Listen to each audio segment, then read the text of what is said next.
So this is 2.6 absolute value equations, and we only have one objective this time. It's to solve absolute value equations. So before we do that, let's actually look at the number line really fast. So I'm just going to draw us a number line here.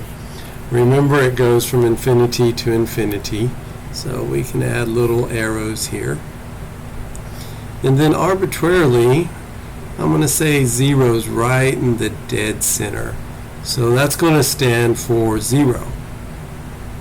Then I'm going to come out, and I'm going to try to do this the best I can. I'm going to say right there's one mark.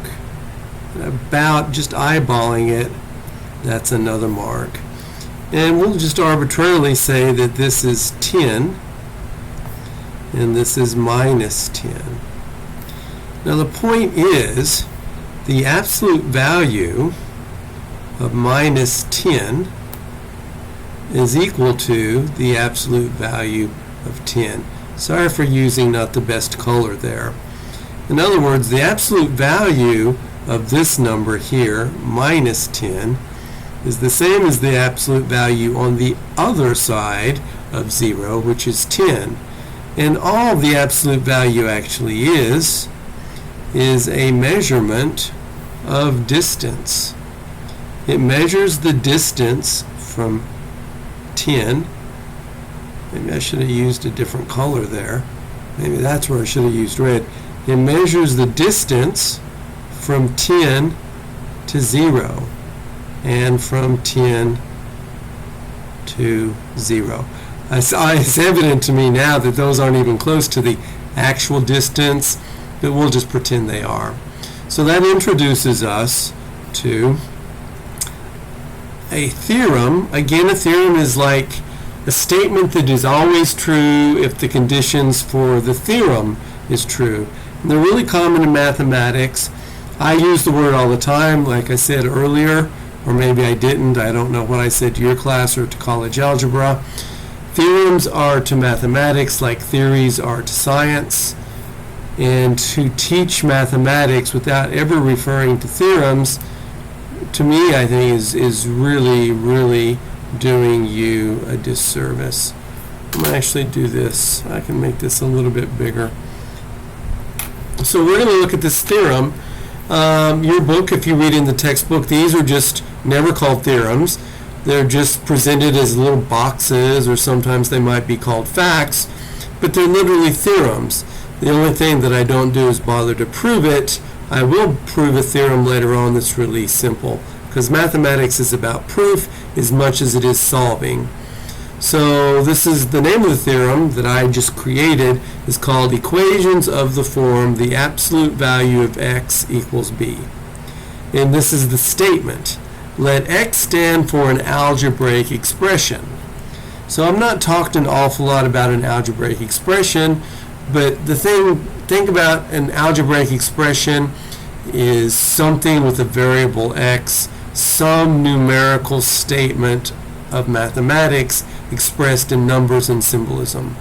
So clearly just the single variable x is an algebraic expression, and we'll see some more later on, and when I get to other different types of algebraic expressions, I'll just point it out then. And here is the big if. If the absolute value of x is equal to b, that means if that equation has a solution, then we have that x is equal to b, or x is equal to minus b. And we can literally kind of see that from the picture I just drew, because if the absolute value of some number x is equal to 10, then x is equal to minus 10, or x is equal to 10. So that's the easiest example. So we'll use that theorem again and again and again in this particular objective. So I put this in there because some of you are going to go on and be computer programmers, or you're going to go maybe even into math, into majors which require really sharp logical skills. So it's for you. If it's for you people, if it confuses you, just turn it off. So I just say, note that the above states if the absolute value of x equals b, which is just another way of saying if there is a solution to the equation. And if there is a solution to the equation, then the theorem states that that solution x, whatever is in parentheses here in absolute value, is equal to b, or it's equal to minus b. But this is for all of you. You should think about whether an equation like the absolute value of the variable x, notice that's a big X, x is an algebraic expression, so think about whether an equation like the absolute value of the variable x is equal to minus 5. Think about whether that equation has a solution. So let's start using that theorem almost immediately. So our first thing, literally, in our first example, the only thing I've done is I've replaced x with p, the variable p. Suppose the absolute value of p is equal to 2. Then we immediately know that p, whatever is in between the absolute value signs, is equal to 2, or p is equal to minus 2. So if my math lab were to ask you for the solution set of this, it would look that way. Although I think I just read in one problem in my math lab that they want you to put numbers in sets by order. So you put minus 2 first and 2 second, and that's terrible because a set is not defined by the order of its elements, but only the elements it has, and that's really, in my view, unforgivable. And the reason they do it is because it makes their programming to check the solution easier. Well, at any rate, I'm off my stump on that one. I've said all I'm going to say. So let's look at number 2. I don't like this color. So we're going to solve now. Notice, here we go, 5w plus 3. So remember I said let x be an algebraic expression. Well, 5w plus 3 is an algebraic expression. Notice there's no equal sign there. It's just an expression, not an equality. And that is equal to 7. So just since we're kind of doing this a little bit slower, compare that to our theorem. If the absolute value of x, where x is some expression, is equal to b, if there is a solution, then that expression is equal to 7, or that expression is equal to minus 7. But what is x in this case? X in this case stands for 5w plus 3. So from what I just wrote over here, that tells me 5w plus 3 is equal to 7, or 5w plus 3 is equal to minus 7. So let's go ahead and solve these equations. So if 5w plus 3 is equal to 7, that implies that 5w, I'm moving the 3 to the other side. The price it pays is it changes its sign and becomes a negative. So 7 minus 3 is equal to 4. And this one down here implies that 5w is equal to minus 7. I'm moving the 3 to the other side. So that's 5w minus 7 minus 3 is minus 10. So let's go over here and solve this. I'm going to divide both sides by 5. And that gives me w is equal to 4/5. Don't forget our or. Or, in this case, I'm going to divide by 5 down here. So 5w divided by 5 is w. And minus 10 divided by 5 is minus 2. So our solution set is minus 2 and 4/5. So not so bad. we're going to use pretty much the same technique to do number 3.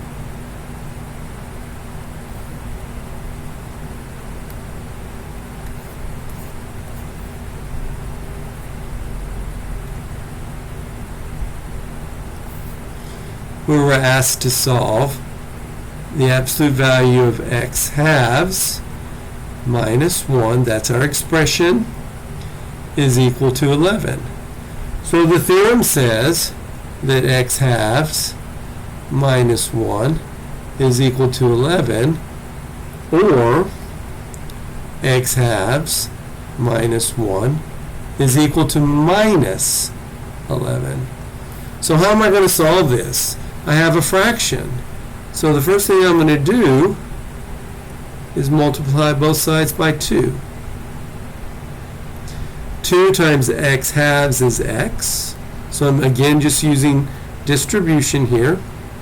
And 2 times minus 1 is minus 2. And 11 times 2 is 22. We're going to do the exact same thing over here. I'm going to multiply both sides by 2. Use distribution. And that's going to give me x minus 2 is equal to minus 22. That's pretty easy to solve. I just move the minus 2 to the other side. It becomes positive in this case.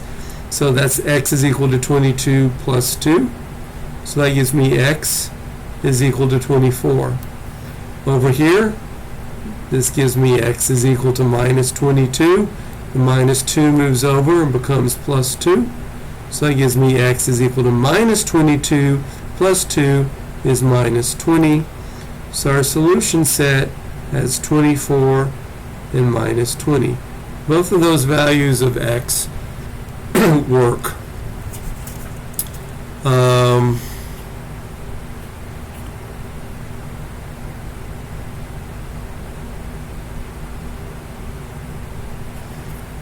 No, what am I doing?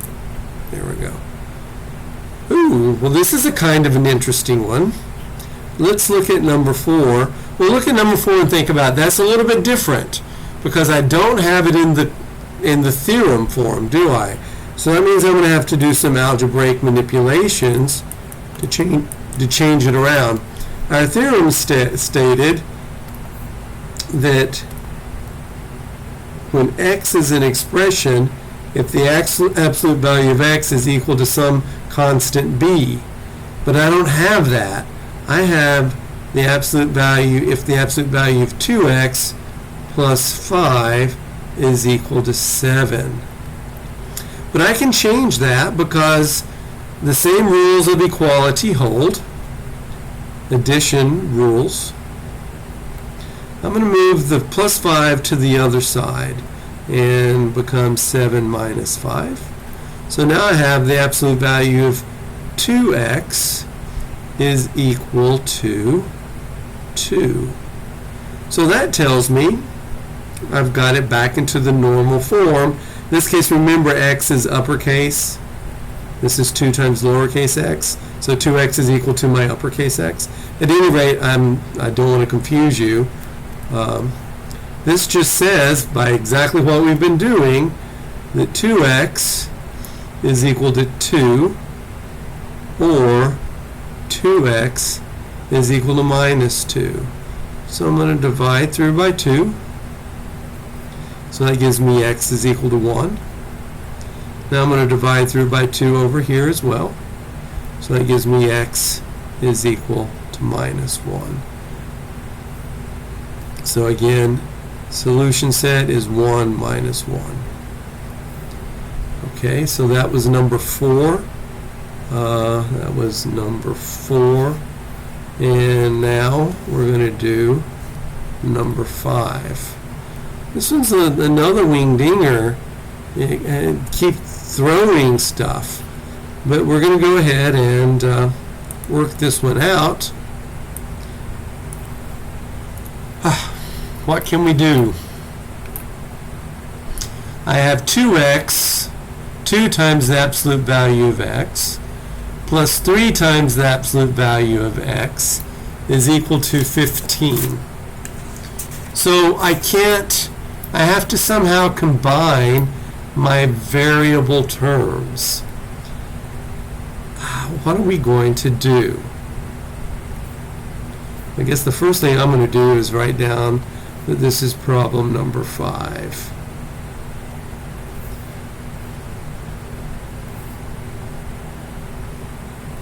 So we have 2 times the absolute value of x plus the absolute value of 3x. And that's equal to 15.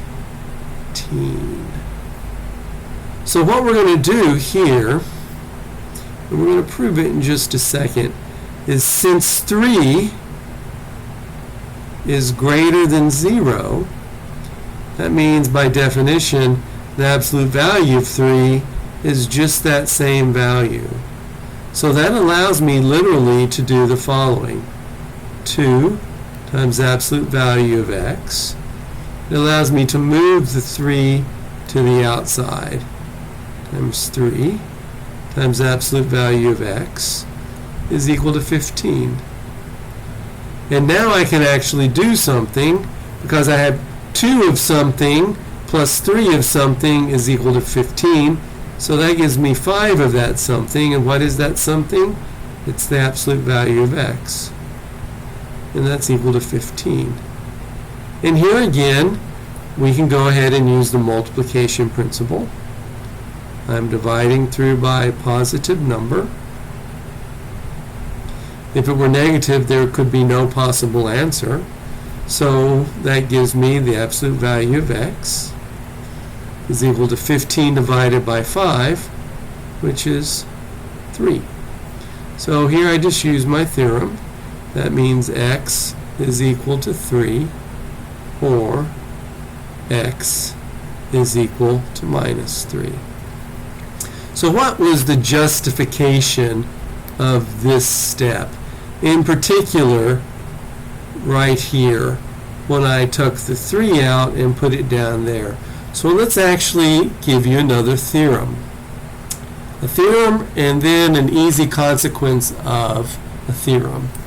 For all real numbers a and b, we have the absolute value of a times b is equal to the absolute value of a times the absolute value of b. So there's a times operator in between those. I don't put it there because it's just like when we put 2 things together, that means they're being multiplied. So I tell you what that means in words. The absolute value of a product, that's our product, is the product of their absolute values. So we're going to use that theorem. And here is an immediate, very helpful consequence. The absolute value of a product when one number is greater than 0. So here we go. Suppose a is greater than or equal to 0. Then the absolute value of a times b is equal to a times the absolute value of b. So I'm literally doing here, the conclusion of this theorem is what I already did. Because a is greater than or equal to 0, it allows me to move it outside the absolute value. And the proof is really easy. Since we are assuming that a is greater than 0, then the absolute value of a is just equal to a. So by this theorem right here, the absolute value of a times b is the absolute value of a times b, but since a is greater than 0, the absolute value of a is just equal to a. That's just an exercise in easy proofs. You're not asked to do that on an exam, and you're not asked to do it in your homework, but it's what math is really. It's a major engine of mathematics, and I don't want to teach you math without talking about it from time to time. So here's an interesting one. As it turns out, this is not near as hard as you will think. So we have the absolute value of one expression is equal to the absolute value of another expression. So what we do is, I've tried to explain this in detail to students in the past as to why this works. Every time I do it, I think I just confuse the heck out of students. So I'm going to let you think this through on your own if you need an explanation.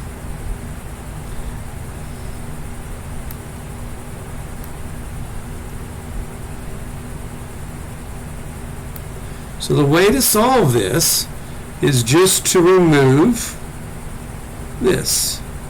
2x plus 4 is equal to the absolute value of 3x minus 1, just using our theorem, very first page, or 2x plus 4 is equal to minus the absolute value of 3x minus 1. Is it minus 1? Yeah, it's minus 1.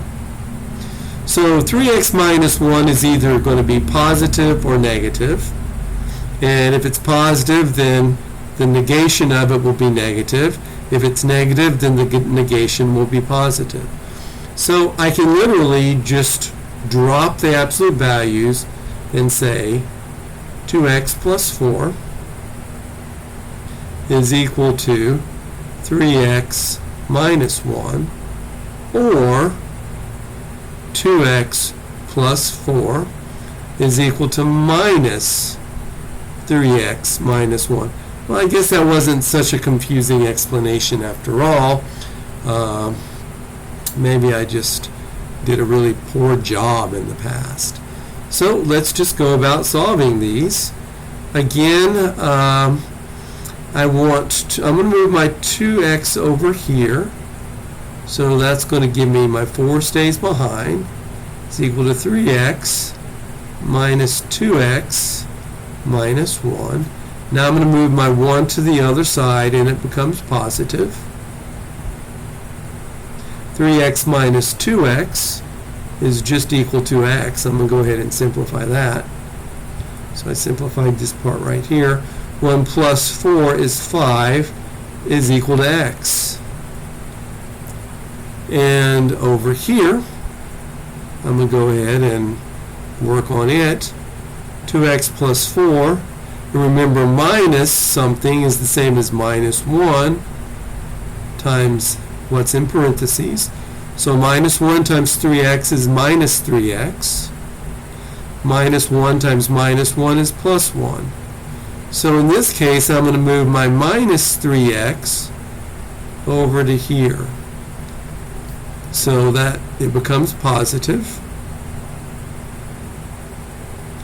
And I'm going to move my 4 over to here, and it becomes negative.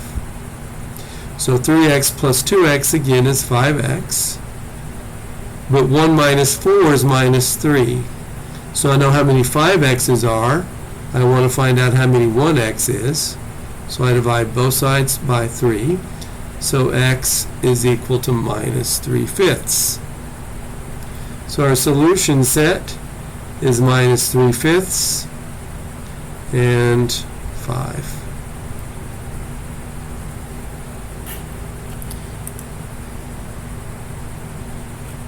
Oh, we're almost done. So here's a challenge question. Do all absolute value equations have at least one solution? Can you give me an example of an absolute value equation with exactly one solution? What about no solutions? Hint, consider the absolute value of x plus 4 is equal to minus 4. That should help you with one of those answers.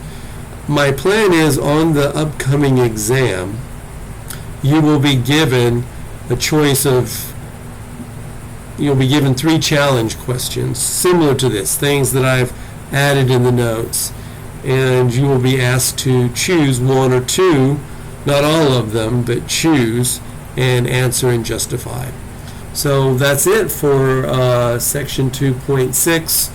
I don't know if there's a section 2.7. I think there is, absolute value inequalities. We don't do that one. We'll do that later on in college algebra.